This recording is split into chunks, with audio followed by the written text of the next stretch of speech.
What's good? It's Woog. We have a pressure fighter who throws 100 punches around and gets hit a lot against a very sharp puncher who's got knockout power. What could go wrong?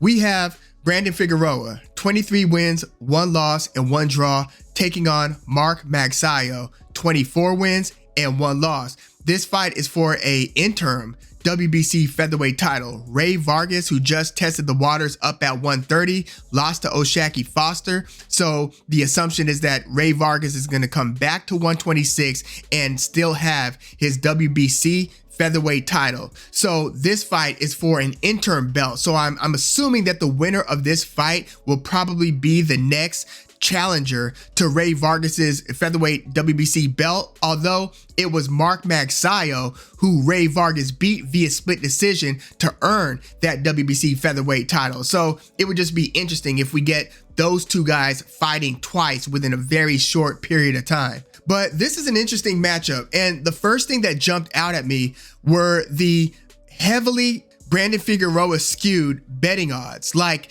Brandon Figueroa is almost a 3-1 favorite against Mark Magsayo. And I'm like, wait a minute, what am I missing here?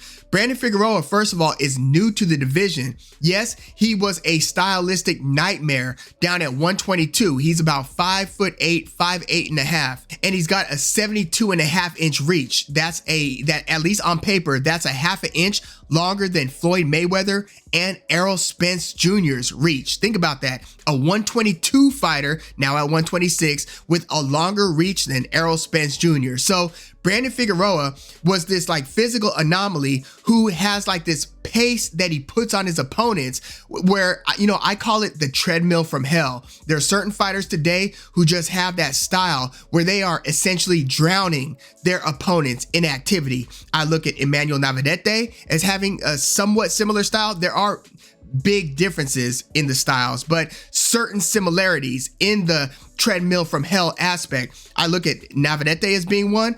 I look at, in some cases, David Benavidez as kind of being one. I look at William Zepeda as being one. And I certainly look at Brandon Figueroa as being one. And look no further than the fight that got him the WBC 122-pound title against Luis Nery, who we just saw stop Azat Hovhannisyan. In this fight, Nery started off great, like he does in a lot of his fights, but you could tell by the 4th and the 5th round that the type of pressure that Brandon Figueroa puts on his opponents is just immense, where, again, the term is drowning. He's basically drowning Luis Nery, where Luis Nery's like trying to fight like his life depends on it, but he simply can't keep on throwing 80 to 100 punches around and keep pace with Figueroa, who was just raking him to the body and ended up sinking him with a body shot in the 7th round, knocked him out to the body. That is Luis Nery's only professional loss. And then it was the fight after that where Brandon Figueroa fights Stephen Fulton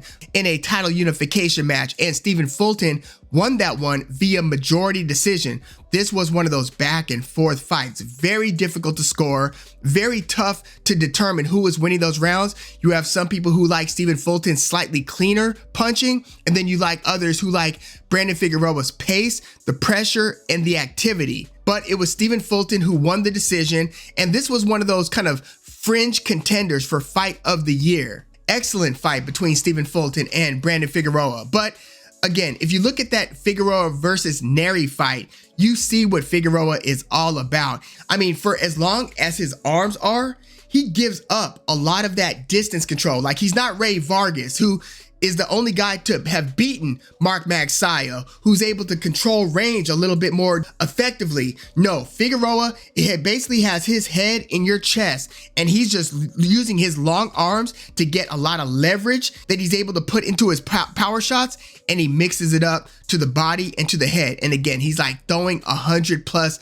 punches around. It's unbelievable. But with that style, he gets hit a lot, as he did against Luis Nery, as he did against Stephen Fulton, as he did against Julio Ceja back in November of 2019 in a split draw. You know, that's Brandon Figueroa's one draw, where it's funny. If Brandon Figueroa were to have beaten Julio Ceja via decision, Mark Magsayo, by the way, has knocked Julio Ceja out in dramatic fashion. That was one of 2021's knockouts of the year. But if Brandon Figueroa were to have beaten Ceja instead of fought to a draw, these guys would have identical records. They would both be 24-1, but Brandon Figueroa is 23-1 with the draw. But again, Brandon Figueroa gets hit a lot, and he gets hit pretty cleanly, not too dissimilarly from his older brother Omar Figueroa. They kind of had different styles, but there are, again, some similarities in just like their punch output, their ability, and their willingness to take shots, to be able to keep their foot on the gas and just keep on applying the pressure. Brandon Figueroa, he's an orthodox fighter, but he switches stances a lot. It almost doesn't matter that he's orthodox because of how in his opponent's chest he always is, where the opponent is just looking for any way to just buy some time, just keep this guy off of me, let me get like 30 seconds of reprieve, please. Brandon Figueroa is giving you none of that. He is staying right there. But what I feel like the public is missing on is that Brandon Figueroa just moved up to 126. Like, after that Stephen Fulton fight, he's only had one fight since, and that's his only featherweight fight, and it was a TKO win over Carlos Castro, who's a pretty good fighter himself. I mean, he fought Luis Neri to a split decision loss. Like, Carlos Castro is a very competitive fighter, got TKO'd in the 6th round against Brandon Figueroa after, again, getting drowned by the activity. But that's, again, Brandon Figueroa's only fight at featherweight, and now he's going to be fighting the hard-hitting Mark Magsayo, who, I get it, a lot of people look at him as kind of being fool's gold. I mean, he was signed to Manny Pacquiao, so they're saying, you know, just because this guy's another Filipino fighter doesn't mean that he's the next Manny Pacquiao. Manny Pacquiao is one of the most unbelievably talented and gifted and athletic fighters that we have ever seen. Well, Mark Magsayo does hit hard. He's not a great boxer. He's a pretty good boxer. He's a sharp puncher. Another thing that should be noted is that Mark Magsayo just left Freddie Roach. I mean, he's training in North Hollywood instead of the part of Hollywood that wild card gym Freddie Roach is in, but he's training under Marvin Samodio, who was apprenticing, basically. He was under Freddie Roach. So Samodio, back in the day and for several years, was working with Freddie Roach, but Samodio is a very good trainer in his own right. And because him and Mark Magsayo speak the same language, the reason Mark Magsayo is moving from Freddie Roach to Marvin Samodio is because of those communication benefits. He can understand Samodio a lot more. They speak the same dialect from the Philippines. So this actually makes sense. And it was no hard feelings, nothing like that. And by the way, I just want to say that it's amazing that Freddie Roach, not even with a language barrier, but just in general, that he's still able to communicate effectively with a lot of his fighters. Like, I remember like over 10 years ago, you know, a long time ago, seeing the symptoms of Parkinson's playing out and just wondering, damn, I wonder how much longer Freddie Roach has as an effective trainer. Well, till this day, Freddie Roach is still training a bunch of fighters. It's really pretty remarkable. But yeah, Mark Magsayo moved on from Freddie Roach to Marvin Samodio. This will be his first fight with Marvin Samodio as the head trainer. And again, there are a lot of reasons to not be sold on Mark Magsayo. I mean, if you take that Julio Ceja knockout away and you look at the rest of that fight, Mark Magsayo was hurt to the body badly by Julio Ceja, and he wasn't boxing super brilliantly where he was just easily racking up the rounds against Ceja before knocking him out. But like online boxing analyst Richard Dwyer says, knockouts cause amnesia. You almost forget how competitive Ceja was against Mark Magsayo before getting knocked out. So Mark Magsayo didn't look great, knockout aside, against Julio Ceja. He didn't look great against Rigoberto Hermosillo. I mean, that was a very competitive fight. That was a split decision win for Mark Magsayo. He didn't look great in that one. And then against Gary Russell Jr., where Mark Magsayo won the WBC featherweight belt off of Gary Russell. Gary Russell was a longtime WBC featherweight champion. Mark Magsayo didn't look great in that fight either. You know, Gary Russell noticeably, observably injured his shoulder or his arm. And yes, it was a pre-existing injury, but it looked like it was re-aggravated dramatically, where Gary Russell Jr. like winced, and he, just looked like I wasn't sure that fight was going to continue after that injury. But basically, one-handedly, Gary Russell made it the distance and lost a majority decision. And, he injured himself early in that fight. Like, we're talking in the first 4 or 5 rounds.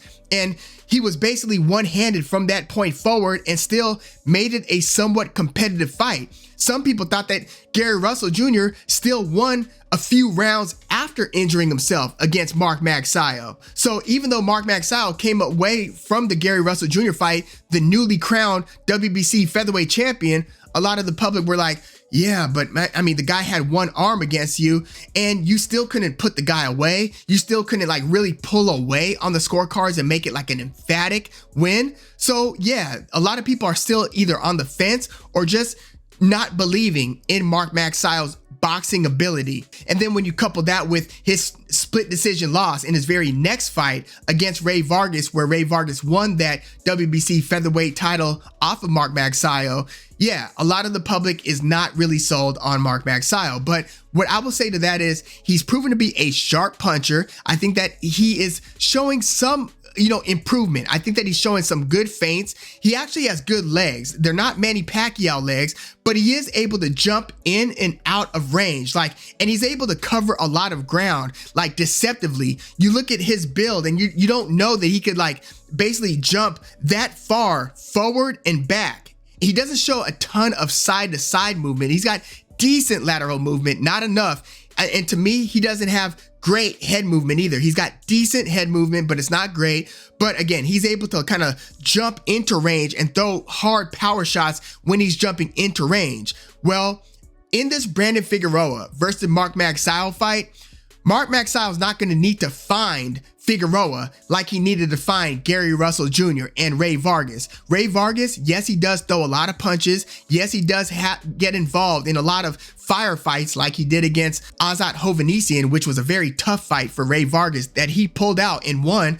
But Ray Vargas is better than Brandon Figueroa at controlling range, where you are coming in and throwing your shots, but you're still then jumping out of range so the guy's not hitting you with the counter punches. Brandon Figueroa doesn't do that. He comes in range, he walks you down, and he just starts throwing these lumbering shots. And he looks slow in the early rounds. Brandon Figueroa usually drops a couple of the early rounds because, again, he gets hit cleanly. He's not one of those guys who could snappily box you from distance, and he's not a sweet scientist to where he's popping a jab, slipping jabs, moving around and winning a round in that way. No, he's kind of walking you down, looking a little bit clumsy in the early rounds, but then you get what he's trying to do by the 3rd, 4th, 5th round. You're like, oh man, his opponent might be in for it. So Brandon Figueroa is not going to be able to hit Mark Magsayo and then he's out of range like Ray Vargas. That was what Ray Vargas was doing against Mark Magsayo. That was the game plan.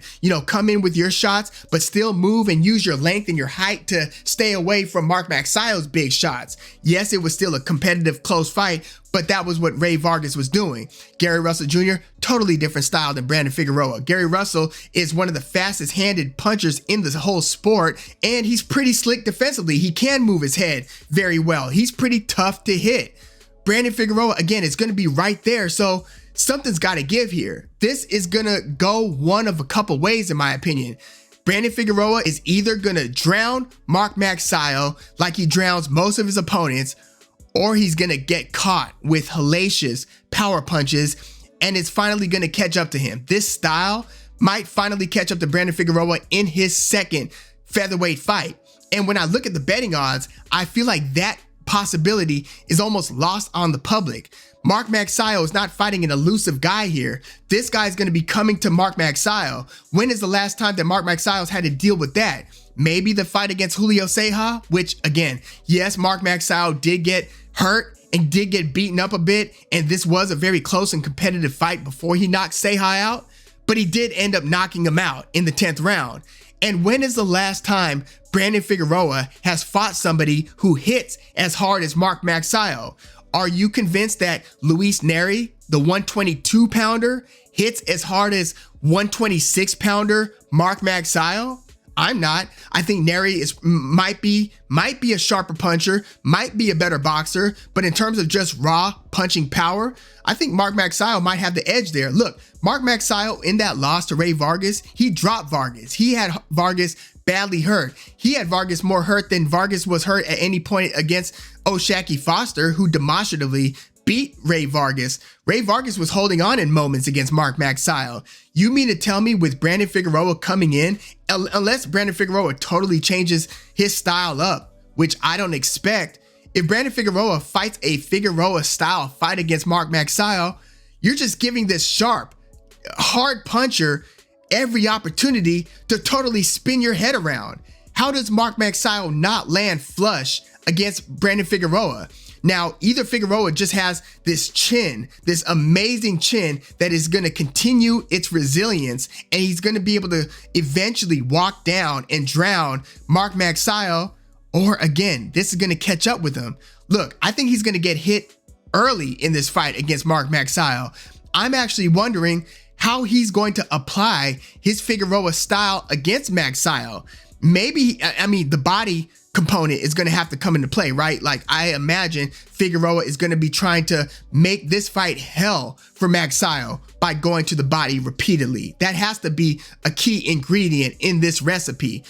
I just think that there is almost as high a likelihood that Mark Magsayo hurts, maybe even drops and stops Brandon Figueroa, maybe even in the early rounds here. Like, this might not even make it to the middle rounds. I just don't see that elusive component for Brandon Figueroa where he's going to be able to get out of the first few rounds.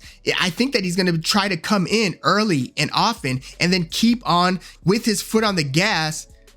And look, I think I might break with the public here. I think that I'm actually going to pick Mark Magsayo to stop Brandon Figueroa, if not in the early rounds, in the middle rounds. I just think that there's an elephant in the room, and that's like, hello, Brandon Figueroa is getting hit a lot by all of his opponents. And I mean, look, all respect to Stephen Fulton. I don't think he's the puncher Mark Magsayo is. Granted, Mark Magsayo is probably not the all-around fighter that Stephen Fulton is, but matchups and styles make fights here. And I just think that Brandon Figueroa coming in with his head so available to get hit, I think Mark Magsayo is going to splash on this guy. I don't know if it's going to be early or middle or even late, but I think that it's going to catch up with Brandon Figueroa, and I'm actually taking Mark Magsayo via stoppage over Brandon Figueroa. I'm actually tempted to sprinkle a little money on Mark Magsayo just because he's almost like a 3-1 underdog against Brandon Figueroa. So yeah, I was surprised to see those betting odds.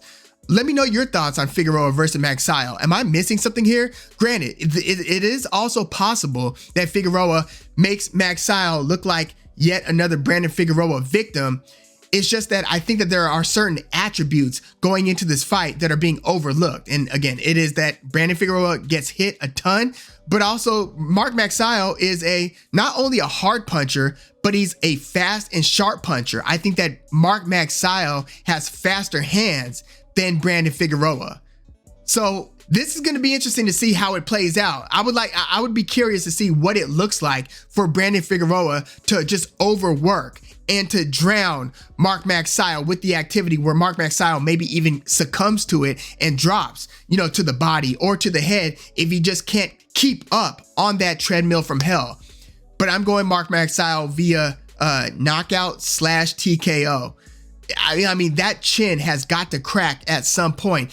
I just look at that style as being unsustainable in the long run, as was Omar Figueroa's. And there are different reasons why I think Omar Figueroa's career fell off. Brandon Figueroa, I'm convinced that he's dialed in. I just don't think that his style lends itself to longevity. And I think that this will be a fight where it catches up with Figueroa. But yeah, let me know your thoughts on this one. And by the way, if Mark Magsayo does pull this off, he's basically right where he picked up before that loss to Ray Vargas. I think that will do a ton for Mark Magsayo's stock. But yeah, let me know how you see Figueroa versus Magsayo playing out. Who do you think wins it and how? And what are your thoughts on the overall featherweight division? This is a pretty interesting one. I kind of wish that Navarrete comes back down to 126. I have concerns about Navarrete at 130 for some of the same reasons that I have concerns about Brandon Figueroa in this fight against Mark Magsayo. But yeah, let me know your thoughts. Like the video, subscribe to the channel if you are into the fight talk. I'm Woog. Thanks for tuning in.